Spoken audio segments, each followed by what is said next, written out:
Hey guys, this is Mr. V over here doing a book review today for Tales from the Gas Station Volume 1 by Jack Townsend. Before I get into my book review, you guys should know that I do a spoiler-free book review, so if you see me looking down occasionally, I'm just looking at some notes so I don't give any spoilers away, and if I give any spoilers away, they're just very minor spoilers. So, let's get into the book review for Tales from the Gas Station Volume 1 by Jack Townsend. So this book is about it follows a guy named Jack, who works at a gas station. It's at the edge of town. They get very few customers, but Jack starts to see some very creepy things, some supernatural things, and some horrific things at this gas station. So he decides that he wants to start keeping a journal, and he starts a blog about the stuff he sees. And it just follows about what Jack sees. So that is the basic premise of the book. Now, before you read this book though, if you read the book jacket or you see what the book cover looks like, you would think that this is going to be a pretty scary book. It is not. It is a humorous book. It has dark humor, but it is a very funny book. So you have to make sure you know that before reading this book. It's, I don't want you to think that there is no horror, but there is very little. Creepy things do happen, but it's more like a dark humor. But like, again, creepy things do happen, like a guy gets killed, but then somehow he reappears. But Jack Townsend somehow does it in a funny way. I know it sounds like it can't be funny, but there are many little things in there that make it funny. An example is like when the worker says, "I spent countless hours researching." And by researching, I mean reading Wikipedia entries. It's just some of the funny things like that. And you would have to kind of like read a few pages of the book to understand the humor that will go into it.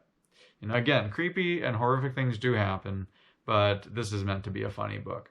Dark humor, but still funny. So before you go into this book, go into it with that mindset, and then I know you guys will enjoy this book because it is an entertaining book. So the way Jack Townsend writes this book is he writes it in the main character, who is also named Jack. He is writing in a journal and a blog. So it is all from Jack's perspective. You don't hear what the other people are thinking. You don't get their perspectives. You only get Jack's perspective.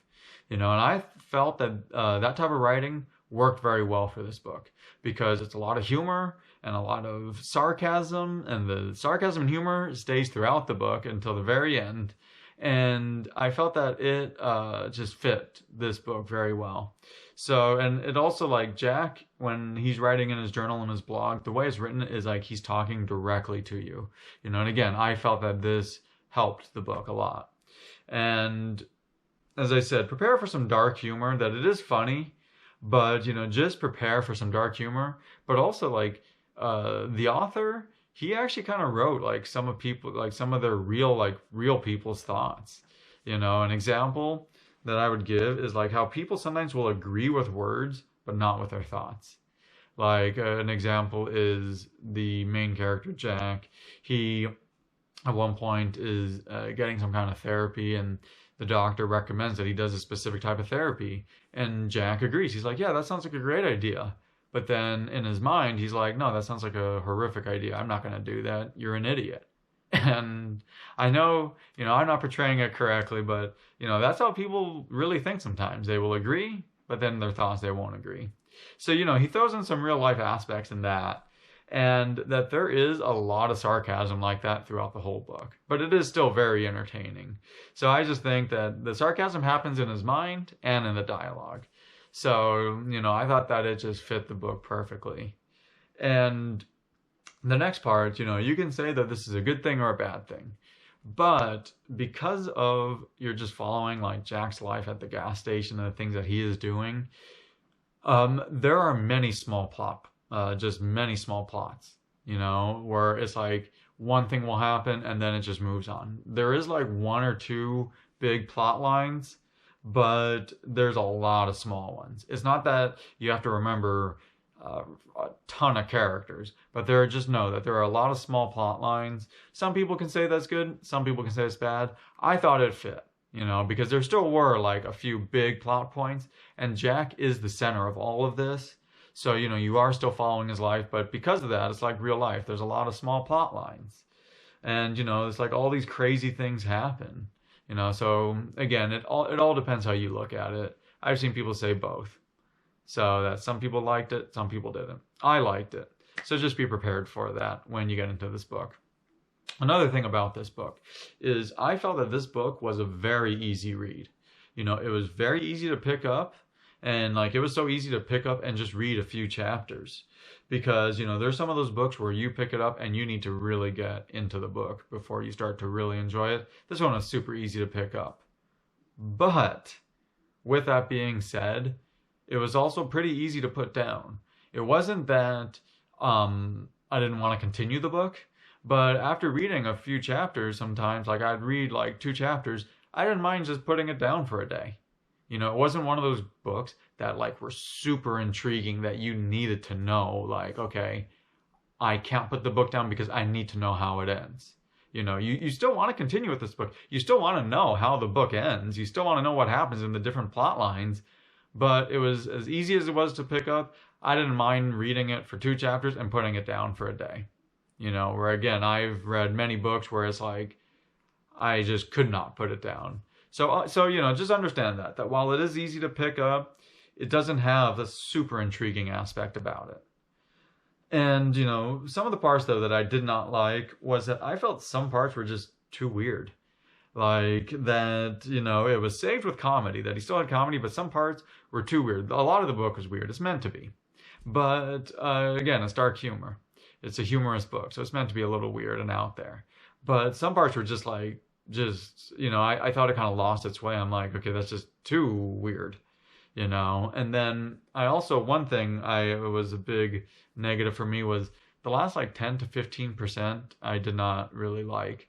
I thought that it was kind of all over the place. You knew what was happening, but it was just like all over the place. And that's why at the end, I was not a fan of the end. But, it again was saved with comedy, but I still was not a big fan of the end because, again, it was all over the place. But, I still enjoyed the book a lot. Now, I'm going to give it my official rating, but after I give it my official rating, please continue to watch because this will play a big factor in the book. I'm going to say something after, but you just have to, again, please continue to watch. So, I always rate my books on a scale of 0 to 10. A 0 is an awful book. A 5 is an average, and a 10 is a phenomenal book. If it gets a 10, that should be your next read, because I'm a tough critic. It is hard to move up even 0.5 in my rating system. And again, a 5 is average, and I feel that many books are just average. So, for this book, I'm going to rate Tales from a Gas Station Volume 1 a 6.5, which, even for my rating system, is pretty high. Because I still enjoyed the book a lot. The reason it got a 6.5, initially I was going to give it higher, but the reason it got a 6.5 was just, I thought that I did not like the end. I thought some parts were kind of all over the place. And also, it was as easy as it was to pick up, which made it nice. It was sometimes like you didn't feel the need to get back to the book immediately. So, that's why I graded it a 6.5. But I still recommend you guys go and get this. Because remember, a 5 is average, and I'm a tough critic.